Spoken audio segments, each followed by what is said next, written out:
دلوں کے عجیب معاملے ہوتے ہیں۔ دلوں کے معاملے اکثر لوگوں کو سمجھ نہیں آتے۔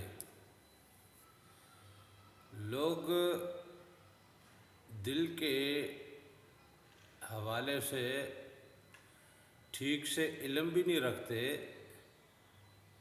لوگ دل کے حوالے سے ٹھیک سے جانتے نہیں ہیں۔ دل کا معاملہ عجیب معاملہ ہے۔ دل کے کچھ ایسے ایشوز ہیں جو میڈیکلی بڑے بڑے ڈاکٹر نہیں سمجھ پاتے۔ اب جس دل کو میڈیکلی بڑے بڑے ڈاکٹر نہیں سمجھ پاتے، اس دل کے باطنی معاملے کو کون سمجھتا ہوگا؟ کیسے سمجھے وہ اور کیا سمجھے؟ لہذا دل کا معاملہ اتنا سادہ بھی نہیں ہے، لیکن بات یہ ہے کہ یہ اتنا پیچیدہ بھی نہیں ہے۔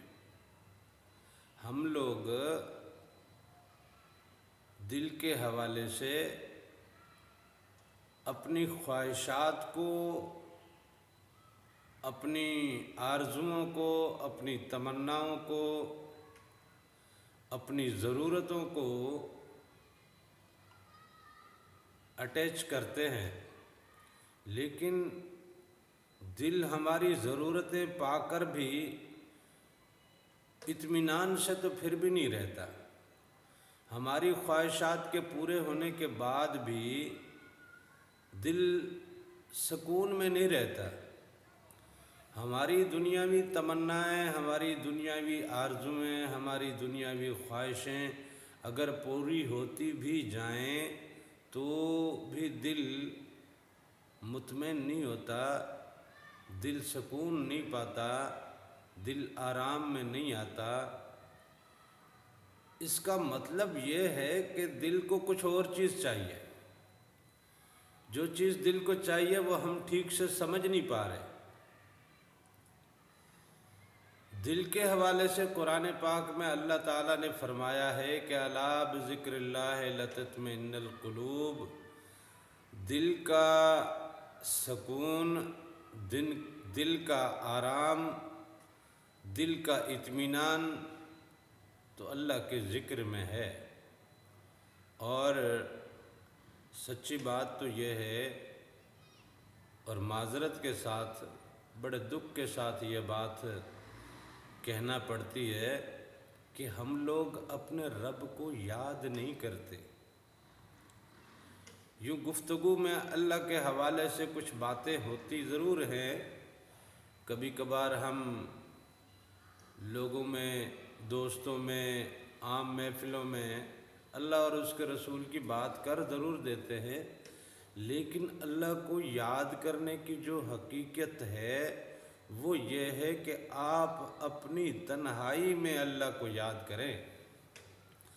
آپ اپنی تنہائی میں اپنا وقت اپنے رب کو دیں، اپنے رب سے گفتگو کریں، اپنے رب سے باتیں کریں، اپنے رب کے سامنے اپنے دکھڑے رکھیں، اپنے رب کا اسم، اس کا ذکر کریں، اپنے رب کے اسم کے نور کو سمیٹنے کی کوشش کریں۔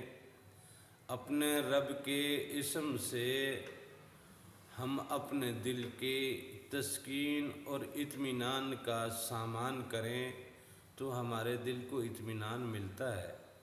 یہ ہمارے مالک نے فرمایا، یہ ہمارے خالق کا کہنا ہے جس نے اسے بنایا ہے، اور اس نے اپنا مقام بندے کا دل رکھا ہے۔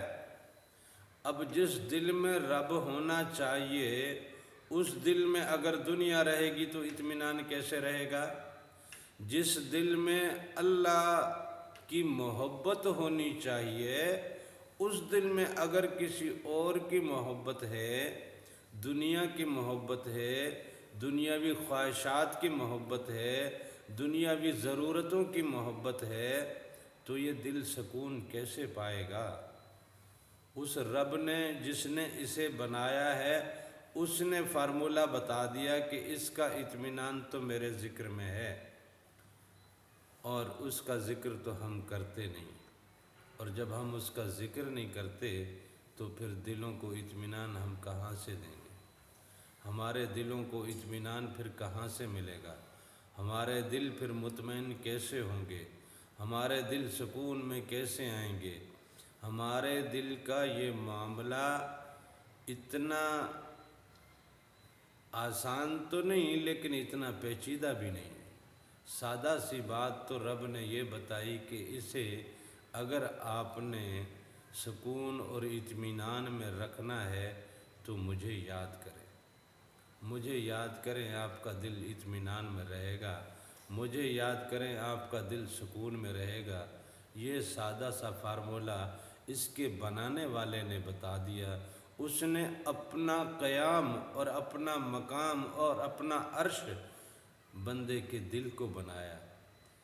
جو رب کا عرش ہونا چاہیے، جہاں رب کی سلطنت ہونی چاہیے، جہاں رب کا تخت ہونا چاہیے، جہاں رب خود جلوہ افروز ہونا چاہیے، وہاں نہ جانے کیا کیا چیزیں بسی ہوئی ہیں۔ تو پھر یہ دل قرار پائے تو کیسے پائے، سکون پائے تو کیسے پائے، اطمینان پائے تو پھر کیسے پائے؟